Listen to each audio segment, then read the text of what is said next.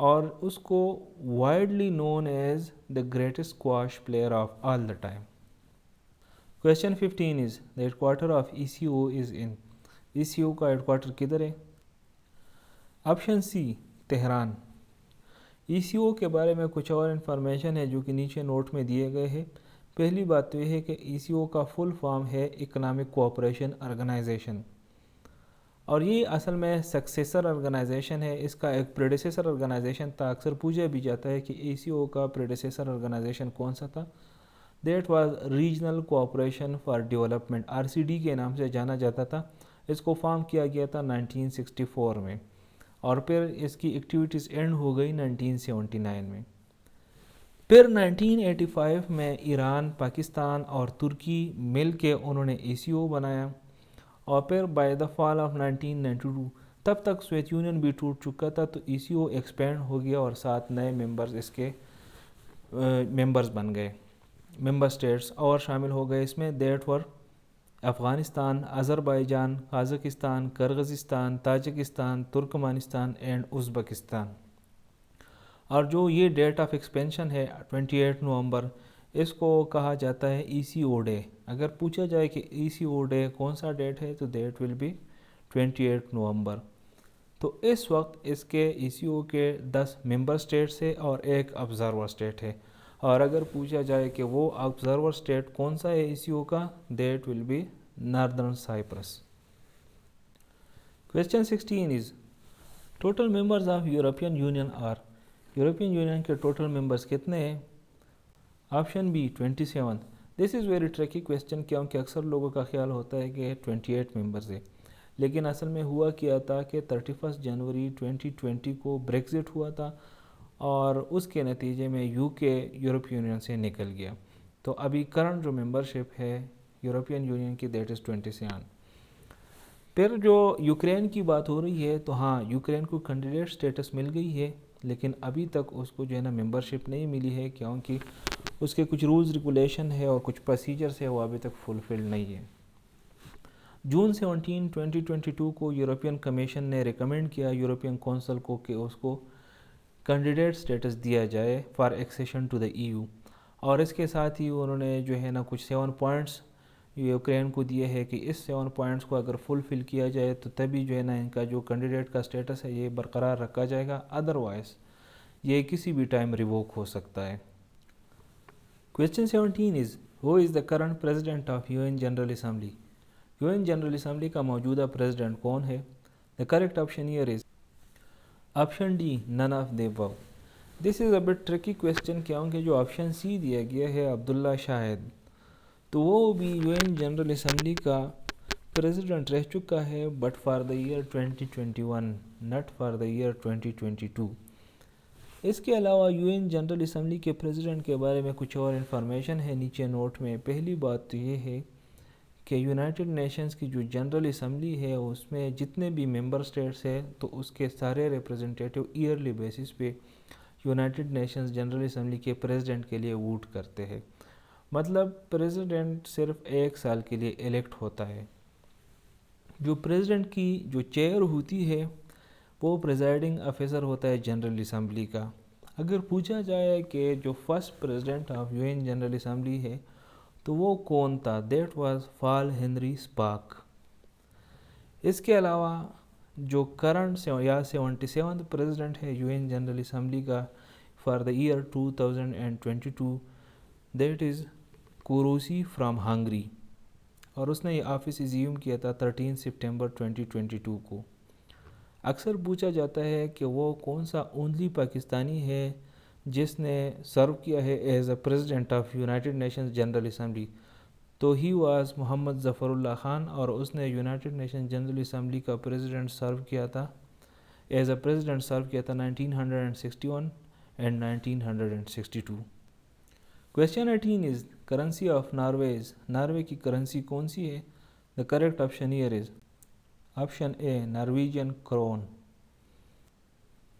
Question 19 is total members of SARC are. SARC کے total members کتنے ہیں؟ The correct option here is option B, 8. SAARC کے بارے میں کچھ اور ڈیٹیلز ہے کیونکہ سارک کے بارے میں اکثر MCQs پوچھے جاتے ہیں. پہلی بات تو یہ ہے کہ سارک کا فل فارم کیا ہے. تو SAARC stands for south Asian association for regional cooperation. پھر دوسری بات سارک بنا کب تھا؟ That was on August 8 1985. SAARC کے ٹوٹل ممبرز کتنے ہیں اور آبزرور اسٹیٹس کتنے ہیں؟ تو ٹوٹل ممبرز جو ہے سارک کے فل ممبرز 8 ممبرز ہیں اور آبزرور اسٹیٹس 9 ہیں. ہیڈ کوارٹر کے بارے میں اکثر پوچھا جاتا ہے تو اٹس ہیڈ کوارٹر از ان کٹمنڈو نیپال. اور پریزیڈنٹ سیکرٹری کے بارے میں اگر پوچھا جائے پریزیڈنٹ سیکرٹری جنرل کے بارے میں تو دیٹ از اسالا روان ویراکون آف سری لنکا. یہاں پر اس سلائیڈ پہ آپ دیکھ سکتے ہیں کہ سارک کے جتنے بھی سمٹس ہوئے تھے تو اس کے بارے میں ڈیٹیلز ہے. اس میں جو امپارٹنٹ ہے وہ یہ ہے کہ پہلی بات تو یہ ہے کہ سب سے پہلا سمٹ سارک کا کب ہوا تھا اور کہاں پہ ہوا تھا.